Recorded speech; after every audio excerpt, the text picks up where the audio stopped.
Hello दोस्तों, नमस्कार। कैसे उम्मीद करते हैं बहुत ही मस्त होंगे, बढ़िया होंगे, तंदुरुस्त होंगे। तो साथियों, आज अपन लोग पढ़ने वाले हैं गुरु नानक का जो चैप्टर है क्लास 10th का काव्य खंड आपका, जो नर दुख में दुख नहीं माने। एंड उसके बाद पद है आपका दो, राम नाम बिनु बिरथे जग जन्मा। और उसके बाद आपका अगला पद है, जो नर दुख में दुख नहीं माने। इसका जो ऑब्जेक्टिव है ना, वो अपन लोग करने वाले हैं। बताओ, एकदम ऑब्जेक्टिव करने वाले हैं।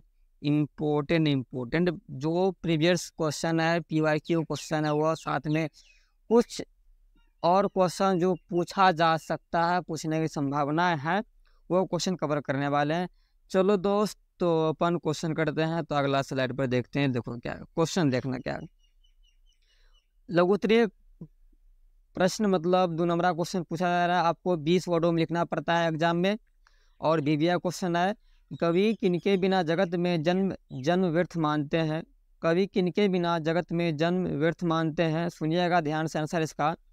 गुरु नानक साहब राम नाम बिनु बिरथे जग जन्मा शीर्षक कविता में कहते हैं कि जो व्यक्ति राम का नाम नहीं लेता है, उसका जन्म लेना इस संसार में व्यर्थ है। राम नाम लेने से ईश्वर की प्राप्ति होती है, मतलब भगवान की प्राप्ति होती है, आत्मा परमात्मा मिलती है। तो इतना लिखोगे, आपको 2 नंबर देकर ही यहाँ से एग्जामिनर जो चेक करेगा 2 नंबर देकर ही छोड़ देने वाला है। ठीक है, चलो साथी आगे बढ़ते हैं। कवि के अनुसार ब्रह्म का निवास कहाँ होता है। कवि के अनुसार ब्रह्म का निवास किसी में होता है। क्वेश्चन 2016 में किया गया था। आंसर लिखिएगा दोस्त, आंसर लिखिएगा आप, आंसर लिखिएगा आप। देखिए आंसर क्या होगा इसका। तो ब्रह्म का निवास मनुष्य के अंदर होता है। ब्रह्म उन लोगों में निवास का मतलब ईश्वर उन लोगों में निवास करता है जो कंचन यानी सोना पैसा हो को मिट्टी के समान समझता है, जो मान अपमान से अलग हो, जो आशा आशा को मन से निकाल दे, जो काम क्रोध से दूर रहते हैं, जो जो सुख और दुख शनय और भाग्यग्रस्त नहीं है। और उन्हीं के अंदर ब्रह्म का निवास होता है। जो लोभ मोह माया अभिमान काम क्रोध इस सबसे परे हैं, उन्हीं के अंदर ब्रह्म का निवास होता है। चलो साथी, बढ़ते अपन क्वेश्चन नंबर, फिर अपन आगे बढ़ते। देखना क्वेश्चन नंबर क्या है, 3 है। राम नाम बिनु बिरथे जग जन्मा पद का मुख्य भाव क्या है। क्वेश्चन 2018 में किया गया था, याद रखना मेरे दोस्त।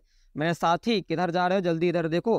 प्रस्तुत पद गुरु नानक द्वारा रचित कविता राम नाम बिनु बिरथे जग जन्मा का मूल भाव है कि जो लोग वेशभूषा धारण कर लेता है, पूजा पाठ और कर्मकांड करता है, मतलब कर्मकांड का यहाँ अर्थ होता है, यहाँ रखना, याद रखना, यहाँ पे कर्मकांड, ये यहाँ जो ये कर्मकांड है ना, इसका अर्थ होता है संध्या कालीन आप पूजा पाठ करते हो, अगरबत्ती धूप दिखाते हो, वो होता है। ठीक, अगर अगर वह व्यक्ति राम का नाम नहीं लेता है तो वह सब व्यर्थ है। पूजा पाठ कर रहे हो, सुबह शाम दोपहर पूजा पाठ कर रहे हो, पूरा गीता वगैरह पाठ कर रहे हो, अगर तुम राम का नाम नहीं लेता सच्चे हृदय से, तो ये सब का सब व्यर्थ है।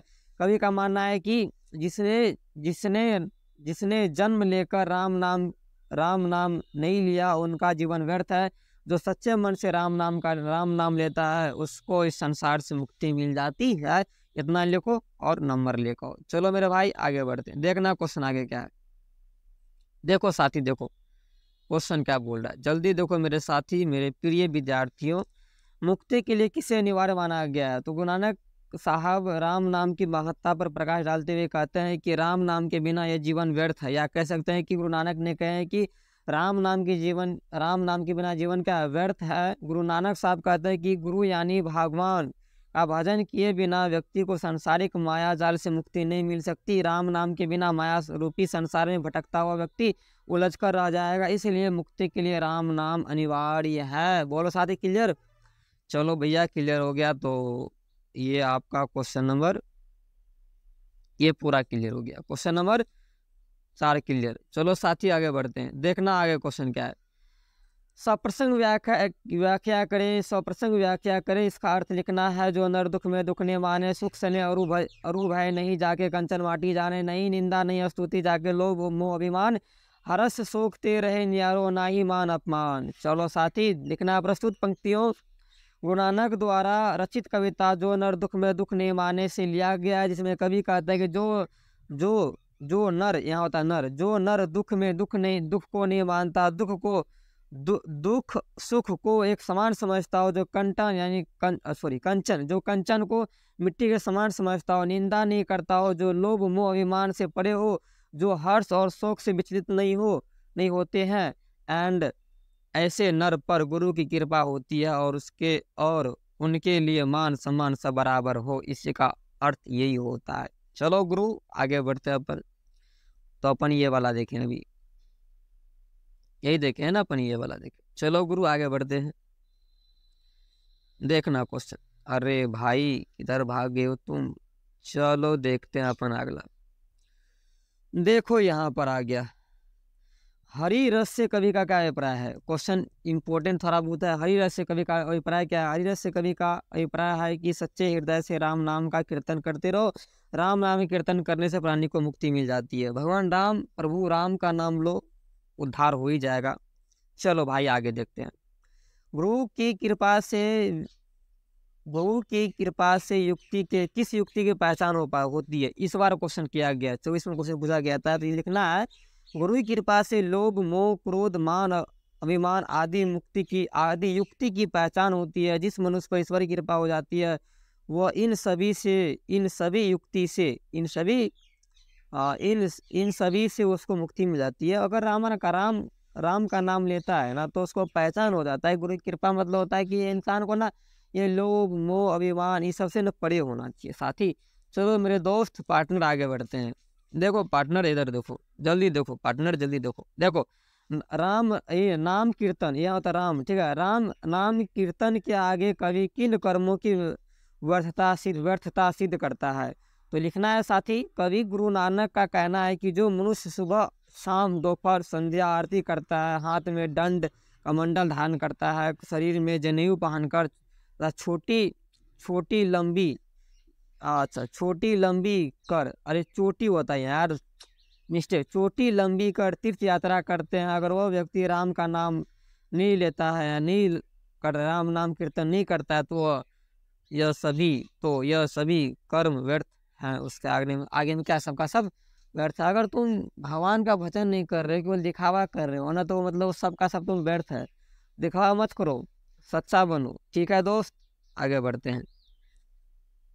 देखो प्रथम पद के आधार पर बताए कि कवि ने अपने युग में धर्म साधना के कैसे कैसे स्वरूप देखे हैं। गुरु नानक ने अपने युग धर्म में साधना में पाखंड देखा था। बताओ, पाखंड को देखा था, चोटी बढ़ाना, पुस्तकों का पाठ करना, व्याकरण सीखना इत्यादि धर्म नहीं है। शरीर में भस्म लगाना, हाथ में दंड कमंडल धारण करना, साधु का वेश धारण करना, शरीर में वस्त्र ना पहनकर नंगे रहना और नंगे घूमना इत्यादि धर्म साधना पाखंड लोग करते हैं। ये सब पाखंड लोग करते हैं, सच्चे लोग नहीं करते साथी।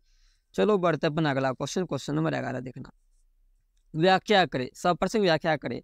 जटा मुकुट तन भस्म लगाई, वस्त्र छोड़ी तन मग्न भया, जीते जी जंत जल थल महियल जत्र तत्र तू शरब जिया। कवि गुरु नानक का कहना है कि जो लोग खुद को संत कहने के लिए जटा बना लेता है, मुकुट के समान शरीर में भस्म लगाता है तथा शरीर से वस्त्र को त्याग कर लेता है, यह लोग केवल भक्ति भजन का ढोंग करते हैं। ऐसे ही लोग माया रूपी संसार में कई जीव जंतुओं में जन्म लेते हैं। ये है ना, तत्र ये न जंत जल थल महियल जत्र तत्र तू शरब जिया। चलो साथी बढ़ते अपन अगला क्वेश्चन देखना। क्वेश्चन में 12 क्या कहता है, ध्यान सुनना। व्याख्या करे, सुनो व्याख्या करे। पुस्तक पाठ व्याकरण बखाने संध्या क्रम निकाल करे, बिनु गुरु बद मुक्ति का प्राणी राम नाम बिनु अरुजी मारे। अरुजी यहाँ होता है मरे, पर दे दिया, कोई बात नहीं, मिस्टेक टाइपिंग हो गया। यदि व्यक्ति पुस्तक व्याकरण पढ़ता है, सुबह शाम दोपहर तीनों समय संध्या वंदना करता है और वो व्यक्ति राम का नाम नहीं लेता है, तो ये भजन नहीं करता है, तो यह सब व्यर्थ है। इस संसारिक मोह मायाजाल में उसको मुक्ति नहीं मिलती है, इसी मायाजाल में फंसकर मर जाता है। गुरु के बिना किसी को मुक्ति नहीं मिलती है। मतलब गुरु के बिना क्या मुक्ति पालेंगे भाई? नहीं, गुरु है तब आपको मुक्ति मिलने वाली है। चलो साथी आगे बढ़ते हैं, देखना ध्यान से। अगला क्वेश्चन नंबर 13 है। 100% व्याख्या करे। राम नाम बिनु बिठे जगे जन्मा, बीकू खावे बीकू बोले, बिनु नावे नि फलू मटी भ्रमना। मतलब ये कि जो इंसान राम का नाम नहीं लेता है, उनका जन्म इस जगत में व्यर्थ है। और जब व्यक्ति राम का नाम नहीं लेता तब वह खाना भी खाता है तो विष के समान, और वाणी भी विष के समान हो जाती है, और वह व्यक्ति इस मायाजाल रूपी संसार में भटकता रहता है, निफलू मट्टी भ्रमना भटकते रहेगा। ठीक है साथी, चलो क्लियर, आगे बढ़ते हैं। चलो देखो इधर, चलो डायलॉग बहुत बढ़िया है। चलो आगे देखते हैं। चलो देखो 5 नंबर का क्वेश्चन है, याद रखना 5 नंबर क्वेश्चन बहुत ही इम्पोर्टेंट है। राम नाम बिनु बिरथे जग जन्मा, कविता का भाव क्या है? मतलब पहला जो पद है राम नाम बिनु बिरथे जग जन्मा का, इसका अर्थ क्या होता है? पहला पद का बोल रहा है, लिखने के लिए 5 नंबर क्वेश्चन है। प्रस्तुत पद गुरु नानक द्वारा रचित कविता राम नाम बिनु बिरथे जग जन्मा से लिया गया है। इसमें कवि साहब मतलब गुरु नानक साहब राम नाम की महत्ता का बखान करते हुए कहते हैं कि जिसने जन्म लेकर राम की कीर्तन नहीं की उसका जीवन व्यर्थ है, उसे व्यक्ति का खान पान और वाणी विष के समान हो जाता है। वह इस मायाजाल दुनिया में भटकते रहता है। जो राम नाम के महत्व की अवहेलना कर शास्त्र पुराणों की चर्चा करने तथा संध्याकालीन कर्मकांड में मस्त हो जाता है, वैसा व्यक्ति राम नाम के बिना इस सांसारिक मायाजाल में उलझकर रह जाता है। कवि कहते हैं कि जटा बढ़ाकर भस्म लगाकर तीर्थ यात्रा करने से लोगों को सुख की प्राप्ति नहीं हो सकती। कवि कहना है कि गुरु कृपा और राम नाम ही जीवन की सार्थकता है। राम नाम के स्मरण से सांसारिक माया मोह से मुक्ति मिल जाती है। ये आपका 5 नंबर का क्वेश्चन था। इतना ही, और इतना याद के लिए है। तो मिलेंगे अपन कल की क्लास में। थोड़ा एक देख लो इधर, एक देख लो इधर भाई, एक चीज इधर देख लो। चलो अपन न्यू चैनल है OFE टीच, तो आप लोग फॉलो करना यूट्यूब पे एंड इंस्टाग्राम पे एंड फेसबुक पे एंड टेलीग्राम पे एंड फेसबुक पेज पर। तो मिलते हैं अपन नेक्स्ट क्लास में। Tata bye bye, see you. इसका PDF आपको टेलीग्राम में हम क्या करेंगे डाल देंगे, वहाँ जाकर आप इसको लोड कर सकते हैं, वहाँ से पढ़ सकते हैं, लिख सकते हैं। चलते हैं अपन, अब मिलेंगे नेक्स्ट क्लास में।